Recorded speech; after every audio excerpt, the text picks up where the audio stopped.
ಉದಯೋನ್ಮುಖ ನಾಯಕರು ಈ ಭಾಗದಲ್ಲಿ ಇದೇ ಲೋಕಸಭಾ ಚುನಾವಣೆಗೆ ಕಳೆದ ಬಾರಿ ಸ್ಪರ್ಧಿಸಿದ್ದು ನಿಮ್ಮೆಲ್ಲರ ಪ್ರೀತಿಯನ್ನ ತುಂಬಿಕೊಂಡು ಹೋಗಿದ್ದು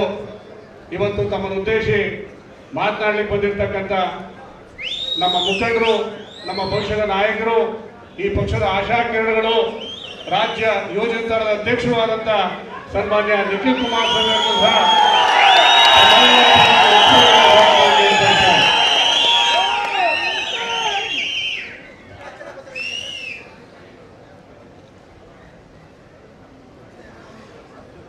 ಎಷ್ಟು ರಾಜ್ಯದ ಎಮ್ಮೆಲ್ಯೆ